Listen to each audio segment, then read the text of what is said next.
Let's not sugarcoat it, 2020 sucked. Hi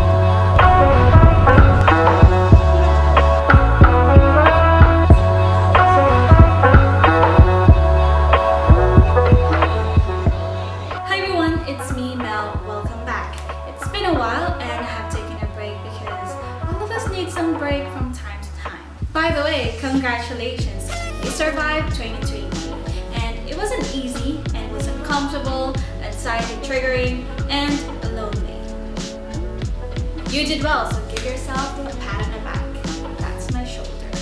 But I think it gave us some valuable lessons and it allows us to take a pause, take our time, and value what matters most. And that is our health, our time, and our loved ones. And of course, reevaluate our hygiene.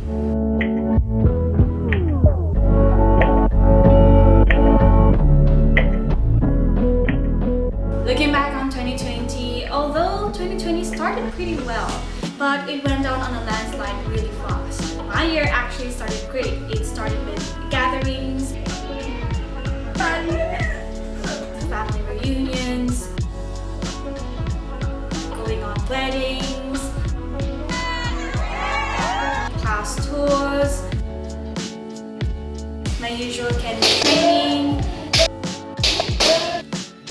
and the outbreak came.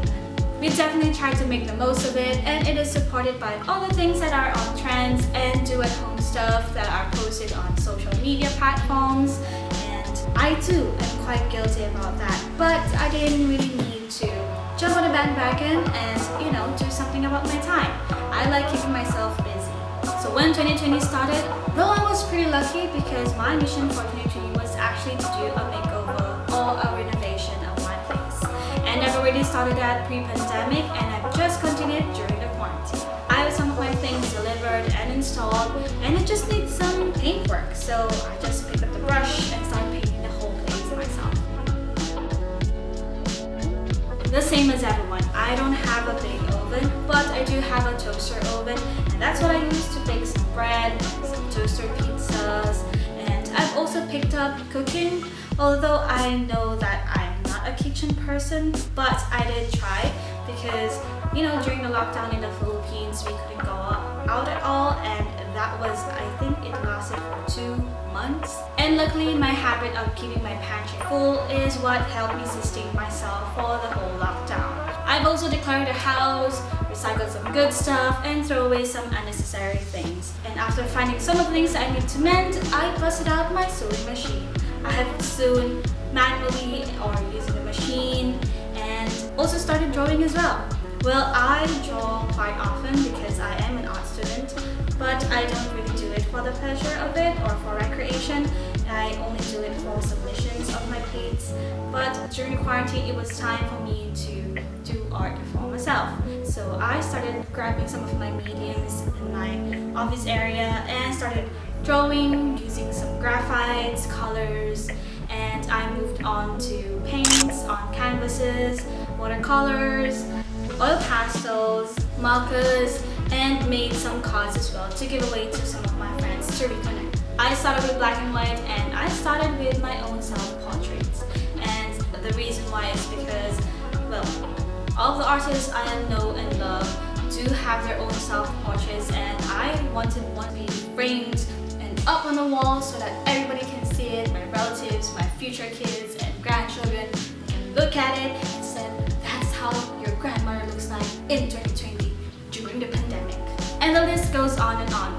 During this quarantine, this is a time where you explore things about yourself and take time to do things, and eventually, some people did use it for a startup business.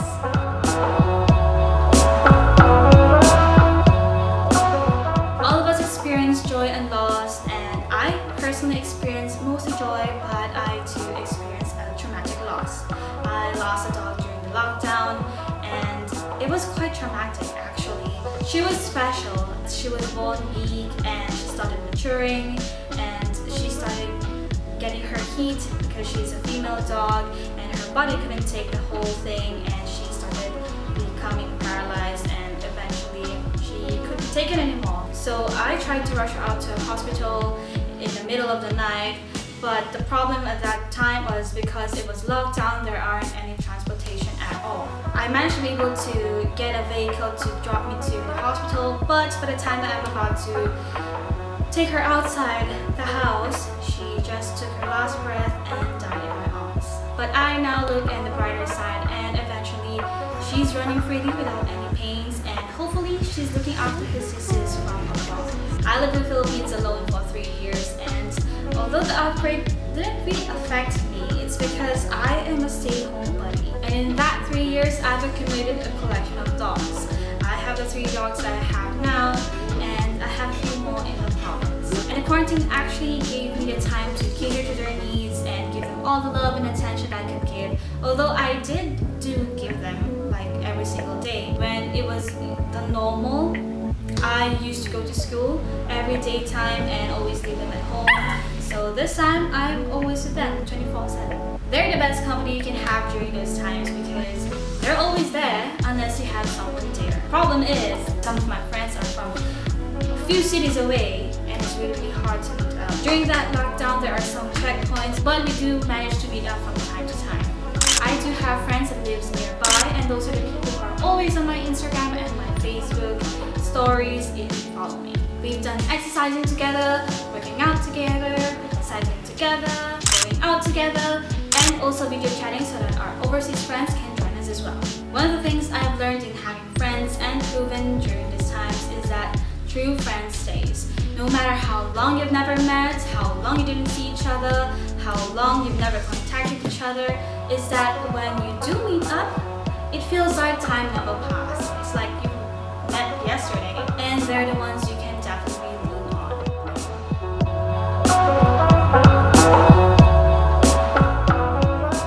Let's be honest, I declare that I am a broken record of this and I don't normally finish it, but I do carry it over in the next years. But I do make my own resolutions so that I have a checklist and I'm accountable for whatever I've said, and eventually help me to look back and see what I need to do to make a better year.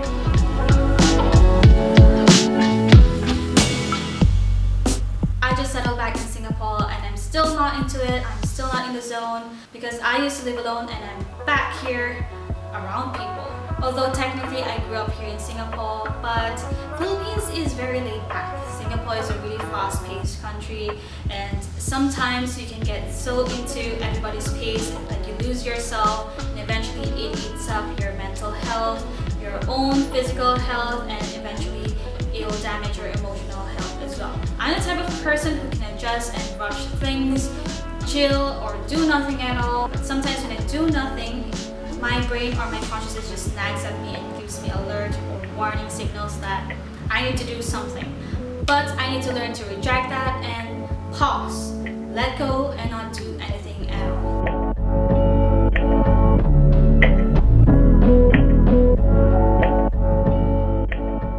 Jotting on a paper is very soothing for me. Although computers and phones are very efficient and very effective, but something about writing on a paper just makes it feel more productive. When I write on papers, it makes me feel engaged and I reflect back on what I write and I absorb better. I thought of actually going back to bullet journaling because I used to do bullet journals every year, but this time, this thought was triggered because I saw one of my drawers here that's filled with stationeries that have stickers, some washi tapes, and eventually I know those adhesives are going to expire soon, so maybe, just maybe, I'll pick up bullet journaling again. Because I would like to print some of the pictures that I value, some of the notes and some of the letters that I've kept over the years and stash them in a single book.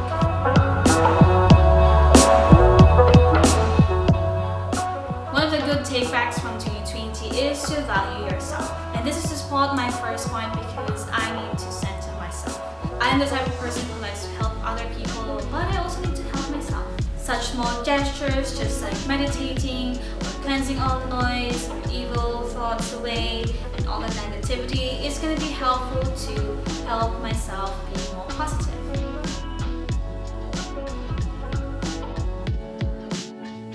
I love having books around. I love the smell, I love their covers especially, and I love having them around the house. But I do have the tendency to brush them off because I know that they're always there and they're ready to use at any point in time. Although I used to read a lot of books, I need to pick up that habit again. My secondary school used to encourage us to read a lot, and that is during our morning assembly. We have our reading time for 30 minutes, but I didn't take full advantage of that.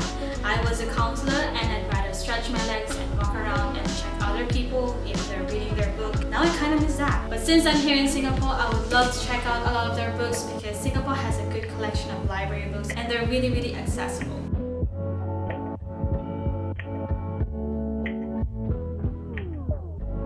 And my last point is staying healthy, be it by working out or eating better. I've been mostly in charge of the food here at home because my parents have dietary restrictions. There's some food that they can't eat, there are only a few things that they both can eat together, so I do help out in the kitchen a lot here. And that is my way of taking care of them. And also at the same time, I need to take care of myself because I know during the quarantine, we all eventually indulge on some of unhealthy foods, and I did eat a lot of samgyeopsal. I didn't really eat a lot of vegetables and fruits, so I need to be better this year.